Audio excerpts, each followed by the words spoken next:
Somewhere in the desert of West Texas, there's a building, no signs, no windows, just rows and rows of machines, thousands of them screaming at full power, 24 hours a day, 7 days a week, 365 days a year. The heat inside is so intense that workers can only stay in there for a few minutes at a time, and what are all these machines doing? They're guessing numbers, that's it. Just guessing numbers, over and over, trillions of times per second, and in return, these machines are printing money. Not fake money, not play money. We're talking about Bitcoin, the most valuable asset on the planet right now, and the machines doing all this guessing are called Bitcoin miners. But here's what nobody tells you: mining Bitcoin isn't just about making money. It's actually the backbone of an entirely new financial system. One that doesn't need banks, doesn't need governments, and doesn't need your permission. So today we're going to pull back the curtain on Bitcoin mining. We're going to break down exactly how it works, why it matters, why it costs billions of dollars in electricity every single year, and whether the whole thing is genius or completely insane. Let's go. It's October 2008. The entire American financial system is collapsing. Lehman Brothers just went bankrupt. The stock market is in freefall. Millions of Americans are losing their homes, their savings, their retirement funds, and the government's response? They bailed out the banks, the very banks that caused the crisis, with your tax money. That moment broke something in a lot of people. There was this deep gut-level feeling: why do we have to trust these institutions with our entire financial lives?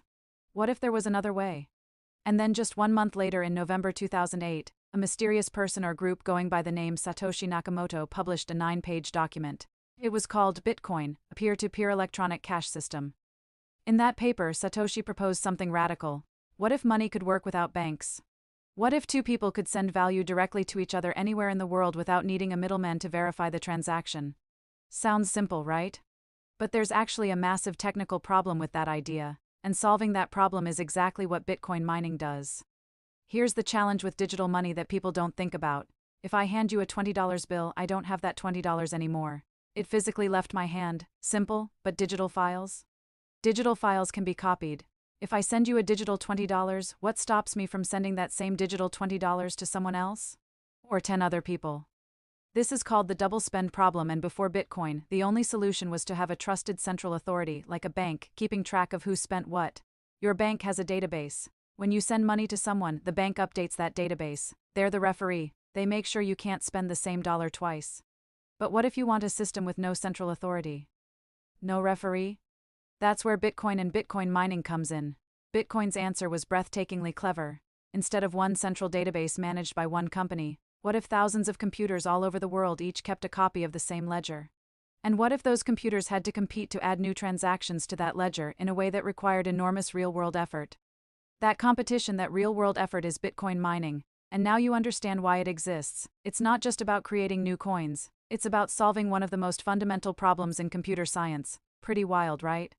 Okay, so let's build the foundation here. Bitcoin runs on something called a blockchain, and I know you've heard that word 1,000 times, but let me actually explain it in a way that makes sense. Imagine a Google spreadsheet, but instead of living on Google's servers, this spreadsheet exists simultaneously on over 20,000 computers around the world.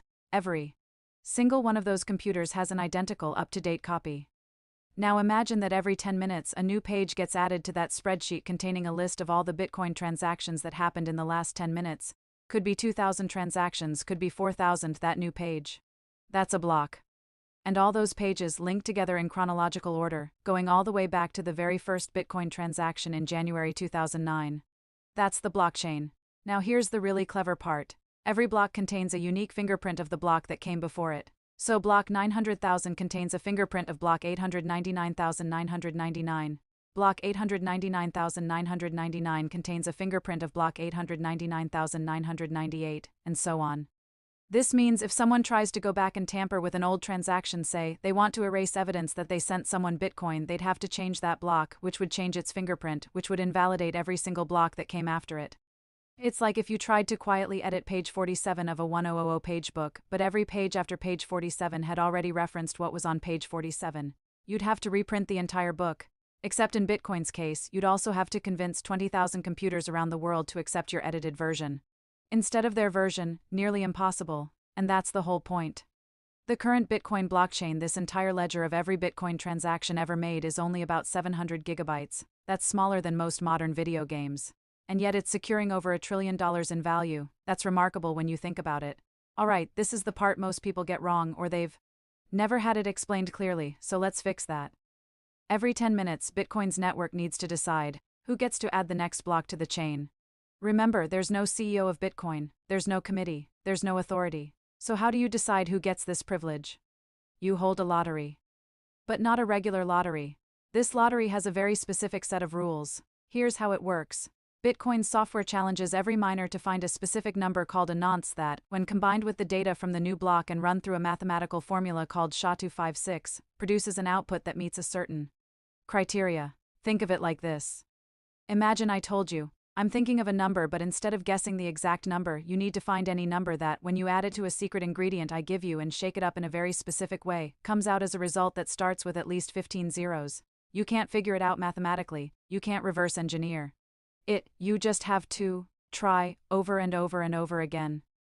A modern Bitcoin mining machine called an ASIC can make about 100 trillion of these guesses per second, the entire Bitcoin network combined. It's making hundreds of quintillions of guesses per second. That number is so big it barely has meaning, but that's the scale we're talking about. The first miner to find a valid answer broadcasts it to the network, everyone else verifies it in milliseconds, and that miner gets to add the new block, and as a reward, they receive newly created Bitcoin. That's it. That's Bitcoin mining. A global competition. Trillions of guesses per second. A prize in Bitcoin. Repeating every 10 minutes forever. Let me ask you something.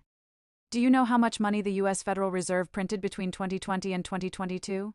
About $6 trillion, in less than 2 years. That's nearly 40% of all US dollars in existence created out of thin air.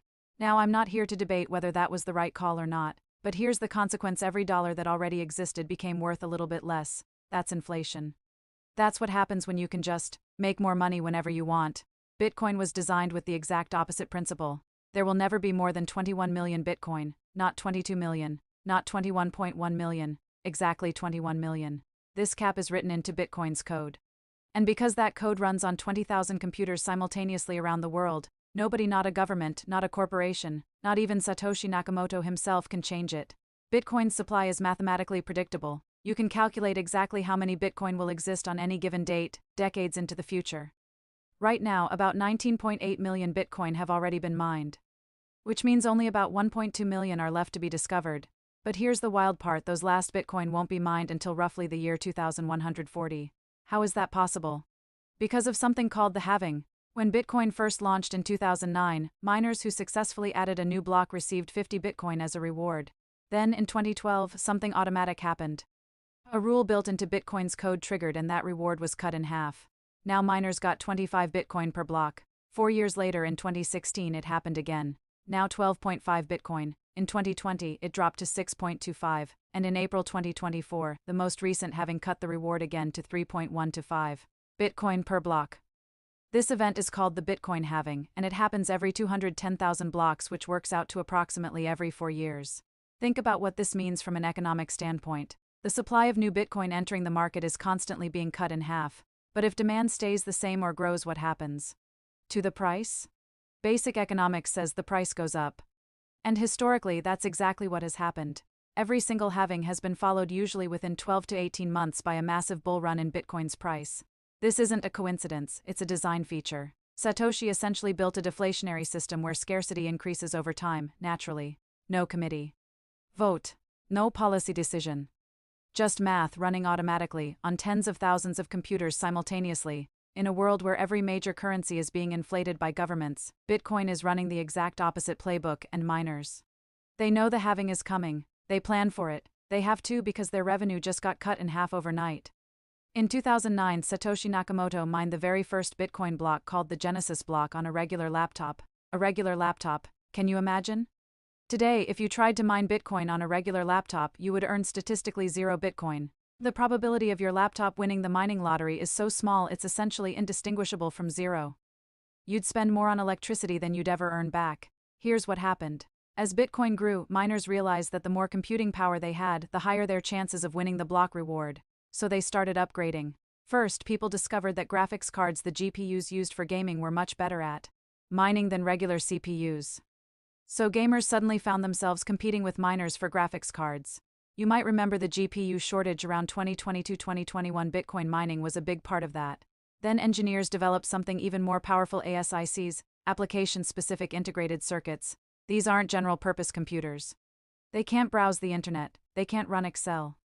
They do exactly one thing: they compute Bitcoin's SHA-256 hashing algorithm as fast as physically possible, and they're incredibly good at it.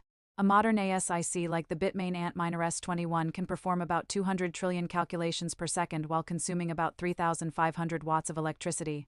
One machine. Now imagine a mining facility with 50,000 of these machines, running 24/7. In a building that looks more like a data center than anything you'd imagine from the word mining. That's modern Bitcoin mining, and these facilities. They're popping up all over the United States: Texas, Wyoming, Kentucky, Georgia. Why the US? Because after China banned Bitcoin mining in 2021, the industry largely migrated here, attracted by cheap energy, political stability, and a crypto-friendly regulatory environment. America is now home to somewhere around 35 to 40% of the entire network's computing power. Okay, we have to talk about this, because no conversation about Bitcoin mining is complete without addressing the elephant in the room. Bitcoin mining uses a lot of energy. We're talking about an industry that consumes somewhere between 120 to 150 terawatt-hours of electricity per year. To put that in perspective, that's roughly equivalent to the annual electricity consumption of the entire country of Argentina. And critics are loud about this. Elon Musk famously reversed Tesla's decision to accept Bitcoin as payment in 2021, citing environmental concerns. New York State passed legislation restricting new mining operations that use fossil fuels. Senators have written letters demanding that mining companies disclose their energy usage. So is Bitcoin mining destroying the planet? Here's the honest, nuanced answer, because this isn't black and white. Look, 150 terawatt-hours is real energy.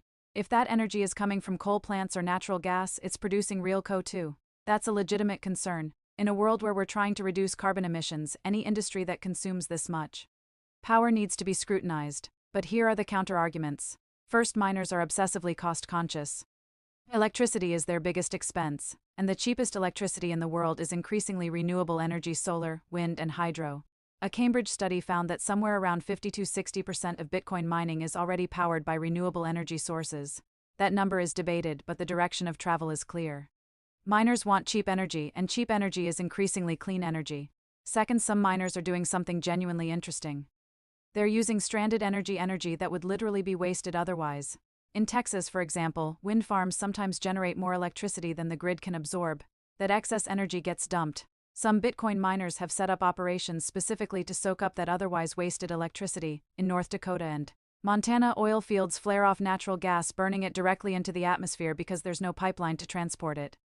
That methane release is actually worse for the climate than CO2. Some companies are now capturing that gas, running generators, and using the electricity to mine Bitcoin, the alternative. The gas gets burned anyway, but without even generating useful electricity. Third, there's a deeper philosophical argument here. The gold mining industry uses roughly 130 terawatt-hours per year, almost identical to Bitcoin. The traditional banking system, all the data centers, all the bank branches, all the ATMs, uses somewhere around 700 terawatt-hours annually. Is Bitcoin worth its energy cost? That's a values question, but framing it as uniquely wasteful compared to the existing financial system is not entirely accurate. The debate is real and it matters. But the narrative is more complicated than the headlines suggest. Let me paint you a picture. Imagine you're a gold prospector in 1849 California. You've got a pan, a shovel, and a dream. But the guy next to you? He's got a hydraulic mining operation with 200 workers, industrial equipment, and backing from a San Francisco bank. What are your chances of striking gold before he does? Not great. That's basically the situation individual Bitcoin miners face today. The network is dominated by massive, well-funded mining farms. For an individual with one or two mining machines at home, the probability of successfully mining a block on your own is vanishingly small. This is where mining pools come in. A mining pool is a group of miners who combine their computing power, work together to find blocks, and split the reward proportionally based on how much each person contributed. Think of it like a lottery syndicate. Instead of buying one ticket, you pool your money with hundreds of other people, buy thousands of tickets, and agree to split whatever you win. Your individual prize is smaller, but your chances of winning something are dramatically higher. Today, the largest Bitcoin mining pools, names like Foundry USA, Antpool, F2Pool, and Vietc, control massive portions of the network's total computing power. And yes, some people look at this and say, wait, isn't this centralization? Isn't Bitcoin supposed to be decentralized? It's a fair concern, but here's the nuance. The pools themselves don't actually control the Bitcoin. They can't change the rules, they can't steal funds, they can't alter the blockchain. All they can do is coordinate the guessing process. And importantly, if a pool operator tried to cheat, tried to include invalid transactions or manipulate the system, every individual miner in that pool has the freedom to leave and join a different pool instantly. The exit option is what keeps pool operators honest, but it's something worth watching. Bitcoin's health depends on its decentralization, and the concentration of mining power in large pools is a tension that the community actively debates. Here's something that most people don't realize about Bitcoin, and it might be the single most elegant feature of the entire system. Bitcoin is self-regulating. Remember, the goal is to produce a new block every 10 minutes, not every 5 minutes, not every 15 minutes, 10 minutes, consistently. But what happens when 1,000 new mining machines come online and the total computing power of the network doubles? You'd think blocks would start appearing every 5 minutes, right? Twice as much computing power, twice as fast. But no, Bitcoin won't let that happen. Every 2016 blocks, which works out to approximately 2 weeks, Bitcoin's network automatically recalculates how hard the mining puzzle should be. If blocks have been coming in faster than 10 minutes, the difficulty goes up. The target the miners need to hit becomes harder to reach. The puzzle gets harder. If blocks have been coming in slower than 10 minutes, say, a bunch of miners went offline, the difficulty goes down. The puzzle gets easier. This is called the difficulty adjustment, and it's completely automatic. No committee votes on it, no developer approves it, it just happens. The result? No matter what's going on in the world, whether mining is booming or crashing, whether electricity prices have spiked or plummeted, whether a country has banned mining or welcomed it, Bitcoin keeps ticking. One block every 10 minutes. Reliable as clockwork. When China banned Bitcoin mining in 2021, roughly 50% of the network's computing power went offline overnight. That's the equivalent of half the world's gold miners suddenly stopping work. Do you know what happened to Bitcoin's block time? It slowed down temporarily. But within 2 weeks, the difficulty adjustment kicked in, made the puzzle easier, and Bitcoin was back to its regular 10-minute cadence. That adaptability is remarkable, and it's one of the reasons Bitcoin has never gone down, never been hacked, and has processed transactions continuously for over 15 years. Here's a question that doesn't get asked enough. Bitcoin mining rewards miners in two ways: the block reward, which is newly created Bitcoin, and transaction fees paid by users who want their transactions prioritized. Right now, the block reward is the dominant incentive. It's why miners spend millions on hardware and electricity. But what happens in 2140 when the last Bitcoin is mined? When there are no more block rewards? At that point, miners will only earn transaction fees, and this raises a legitimate question about Bitcoin's long-term security. Will transaction fees alone be enough to keep miners motivated? Will there be enough economic activity on the Bitcoin network to generate sufficient fees? Bitcoin optimists say yes. If Bitcoin becomes a global reserve currency or settlement layer for the world's financial system, the volume of transactions will be enormous, and fees will be more than enough to sustain mining. Bitcoin skeptics say that's a big if, and that transaction fee revenue today is still a tiny fraction of block rewards. This is genuinely one of the open questions in Bitcoin's future. And it won't be answered for over 100 years. But here's what's interesting: the people building and supporting Bitcoin aren't worried about 2140. They're playing a very long game, and they believe the answer will work itself out as adoption grows. Whether you agree with that or not probably says something about whether you're a Bitcoin bull or a Bitcoin skeptic. Let's talk real numbers. Right now, in 2025, mining one Bitcoin costs somewhere between $35,000 and $80,000 depending on your electricity costs and the efficiency of your machines. With Bitcoin trading at over $100,000, that's a healthy profit margin for the big, efficient operations. But here's the thing. Mining profitability is incredibly sensitive to Bitcoin's price. When Bitcoin's price drops, mining revenue drops immediately. But your electricity bills? They don't change. Your loan payments on your mining equipment? They don't change. This is why Bitcoin mining is a high-stakes business. During bear markets, inefficient miners get wiped out. Only the most efficient operations, the ones with the cheapest electricity and the newest machines, survive. The publicly traded Bitcoin mining companies, firms like Marathon Digital Holdings, Riot Platforms, and CleanSpark, have become significant players on Wall Street. Their stock prices often move with Bitcoin, sometimes amplifying its swings dramatically. Mining stocks are essentially a leveraged bet on Bitcoin's price, combined with operational risk. They're not for the faint of heart. And for individual miners, someone thinking about buying a couple of ASICs and setting them up in their garage? The math is tough. Consumer electricity rates in most American cities are around 12 to 20 cents per kilowatt hour. That's typically too expensive to mine Bitcoin profitably at home. The big mining farms operate in places with electricity costs of 3 to 5 cents per kilowatt hour. That cost advantage is enormous. So if you're thinking about getting into mining, be realistic, do the math, and understand what you're getting into. There are thousands of cryptocurrencies.